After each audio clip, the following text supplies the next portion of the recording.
안녕하십니까. 쇼키부동산입니다. 이재명 정부의 세 번째 부동산 불장이 도래했습니다. 어떤 상황인지 그리고 정부는 어떤 대응이 나올지 한번 체크해보는 시간을 갖도록 하겠습니다.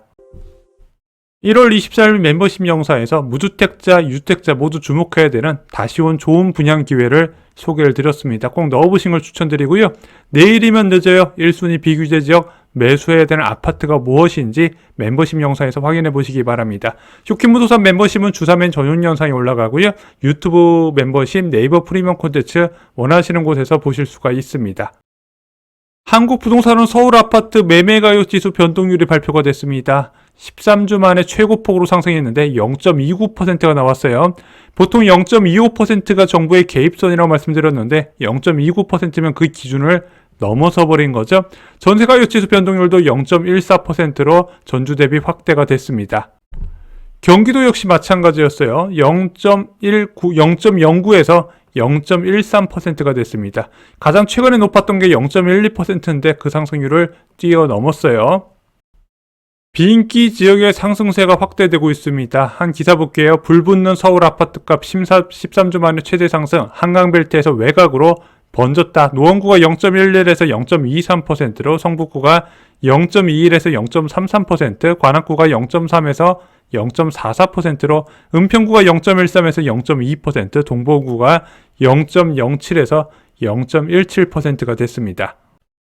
경기도 상승 지역도 확대가 되고 있습니다. 안양시가 0.25에서 0.41%인데 지금 경기도에서 급등의 중심지가 안양시예요. 자, 수원시 팔달구가 0.04에서 0.22%, 부천 원미구가 0.00에서 0.17%로 상승세가 확대가 됐습니다. 굉장히 넓은 지역에서 상승세가 나타나고 있죠. 이건 무엇이다? 대표적으로 핀셋 규제의 부작용입니다. 풍선 효과가 나타난 거예요.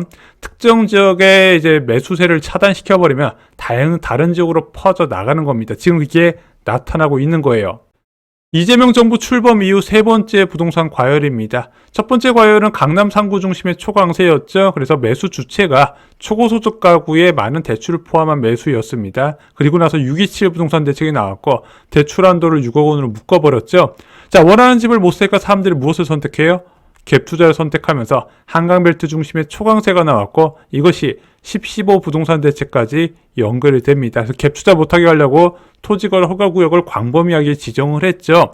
자, 세 번째 과열이 나타났습니다. 이제 다시 실수자들이 10억대 아파트를 사면서 10억대 아파트에 초강세가 나타나고 있는 게 현재 부동산 시장 상황입니다. 아니, 집값이 왜 이렇게 올라요? 지금 매수대기자들이 가장 힘들어하는 점이 뭔지 아세요? 매물이 없다는 겁니다. 매물이 있어도 매수 의사를 보이면 호가를 바로 올리거나 걷어들인다는 겁니다. 지금 매수 상담하는 사람들 보면 굉장히 힘들어해요. 그럼 결국은 어떻게 됩니까? 부르는 호가대로 살 수밖에 없다는 거죠. 한 기사 보겠습니다. 범죄도시 장첸이냐? 비명, 아파트 부르는 게 값 현실됐다. 이게 매물이 부족해서 난 이제 현상이라는 겁니다. 과열의 원인도 분명해요. 자, 627 부동산 대책에서 6억 대출 제한한 거 여기까지는 좋았단 말입니다. 근데 10.15 부동산 대책에서 토지거래 허가구역과 추가 대출 제한을 해버렸어요. 그러면서 완전히 갈아타는 게 막혀버렸습니다. 그래서 15억 초과 아파트의 매물 부족이 특히 심해요. 15억에서 25억 사이의 매물 부족이 굉장히 심각한데 얘네들이 매물 부족이 나타나니까 가격이 많이 올라갔고 이것이 그 아래 가격대도 현재 영향을 주는 움직임으로 나타나고 있습니다. 그래서 투자자와 갈아타기 수요자의 매물을 줄인 결과예요. 원래 이제 정부도 실험을 했을 겁니다. 이 토지거래 허가구역 광범위 지정이 처음이니까 자, 수요도 줄였고 매물도 줄였다. 어떤 것이 부동산 시장에 영향을 미치느냐? 지금 한 2달 정도 지난 시점에서 이미 나왔죠. 매물 부족한 것이 시장에 더 안 좋은 영향을 주고 있으면서 가격을 올리더라. 게다가 지금은요, 생애 최초 주택 구입자들이 워낙 적극적으로 매수하다 보니까 매물 부족이 더욱더 심하게 나타난다는 거죠. 어떤 대책이 있을까요? 수요를 줄이고 공급을 늘리는 방안을 찾을 텐데 먼저 수요를 줄이는 방법, 현재 부동산 시장의 주포 역할을 하고 있는 생애 최초 주택 구입자의 대출 한도를 축소할 가능성도 있어 보입니다. 두 번째는 규제지역 지정 확대예요. 지금 비규제 지역에서 거래가 많이 일어나니까 규제 지역으로 수요가 넘어오거든요. 그것을 차단하기 위해서 규제 지역을 늘리는 방안도 고민할 수 있고요. 또한 지금 하던 대로 은행 규제를 강화하는 방안도 고민할 수 있을 것 같습니다. 공급을 늘릴 방법은 무엇이 있나요? 당근과 채찍이 있습니다.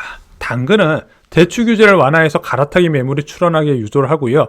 토지거래 허가구역을 해제해서 새끼 매물 출연을 허락을 하는 거죠. 그리고 양도세를 한시적으로 인하하는 방안 등을 검토할 수 있습니다. 아니 대출 규제를 완화하고 토지를 해제하면은 집값이 폭등해 버리는 거 아닌가요? 이게 윤석열 정부 때 한번 생각해 보면 그때도 집값 과열 시기가 있었거든요. 근데 그렇게 대출을 자유롭게 해주면 갭 투자할 이유가 없단 말입니다. 대출을 자유롭게 해주고 나서 나중에 좀 시장이 과열되면은 그냥 은행 창구에서 대출을 끊어버리면 돼요. 그럼 금리도 올라가고 대출 한도도 줄어들 우려에 알아서 안 샀단 말입니다. 근데 지금은요, 똑같은 대출 총량 규제를 하고 있는데 대출 규제가 계속 강화되다 보니까 사람들이 어떻게든 대출이 줄어들기 전에 살려고 선수요가 지금 발생을 하고 있다는 겁니다. 그래서 이런 거 좀 반대쪽으로 생각하면 좋을 수도 있어요. 자, 채찍은 무엇이 있냐? 양도소득세 중과 보유세 강화되어 있는데 정부는 지금 채찍을 선택한 것으로 보여집니다. 부동산 규제의 3단계가 있다 말씀드렸습니다. 첫 번째는 투자 수요 억제에 들어가요. 보통 이 투자 수요의 억제의 대표적인 것이 바로 다주택자 대출 차단이고, 두 번째가 토지거래 허가구역이죠. 이건 이미 카드가 다 나왔습니다. 자, 투자 수요 억제 이후에 시장이 실수 중심으로 돌아갈 때 과열이 나타난다면 실수요 억제에 들어가게 됩니다. 대표적으로 대출 한도 축소죠. 이미 줄일 만큼 다 줄였다 생각을 하는 것 같습니다. 마지막으로 남은 게 주택 보유자의 매도 유도예요. 자, 집을 갖고 있는 사람한테 팔도록 유도를 하는 건데 가장 많이 활용되는 게 세금 카드입니다. 이재명 대통령은 이례적으로 주말 사이에 부동산 관련 SNS 글을 4차례나 올리면서 다주택자 세부담을 늘릴 것을 강조를 했습니다. 제가 볼 때는 가장 정치적으로 부담이 덜한 다주택자 매도 유도를 선택한 것 같아요. 자, 수도권 인구는 2,608만 명입니다. 다주택자는 130만 명이죠. 선거를 앞두고 보편적으로 세금을 올린 건 부담스럽기 때문에 다주택자를 한정해서 이제 세부담을 늘리는 것으로, 그래서 매도 유도로 시장 안정을 꾀하는 것처럼 보이고 있습니다. 문재인 정부 때는 어땠을까요? 자, 2017년 파리 부동산 대책 때 양도소득세 중과 제도가 시행 발표됐습니다. 그리고 2018년 4월 1일 제도가 시행이 됐죠. 제도 시행되고 나서 집값이 안정됐을까요? 과열이 돼서 그해 9월 13일 9.13 부동산 대책이 나왔습니다. 이때도 매물 잠김 이야기가 나오니까 처음으로 다주택자 종부세 강화 방안이 이때 처음으로 포함이 됐고요. 그로부터 2019년, 2020년 매년 종부세 강화 방안은 새로 발표가 됩니다. 자, 결론적으로 어떻게 됐어요?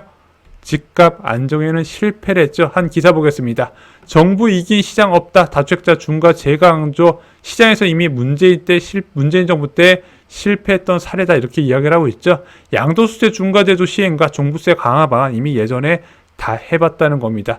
문재인 정부 때 양도세 종합부동산세 인상 방안이요, 생각보다 강력했어요. 그럼에도 불구하고 시장 안정에 도움이 안 됐다는 거죠. 왜 그럴까요?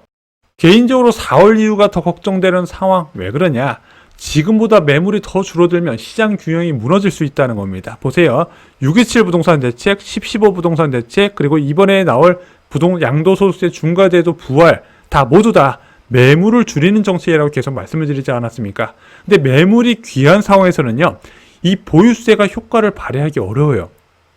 보유세 아무리 올린다 그래도요, 집값 올라가는 거 절대 못 따라갑니다. 매물 부족한 상황에서는. 그래서 문재인 정부 때 실패를 했던 거예요. 지금 가장 중요한 거는 정상적으로 사고 팔 수 있는 환경 조성이 우선이지 않을까, 저는 개인적으로 이렇게 생각을 해요. 오늘 영상 결론 말씀드리겠습니다. 이재명 정부 출범 이후 세 번째 부동산 과열이 시작됐습니다. 규제 풍선 효과로 10억대 아파트가 초강세 난 것에 따른 결과인데요.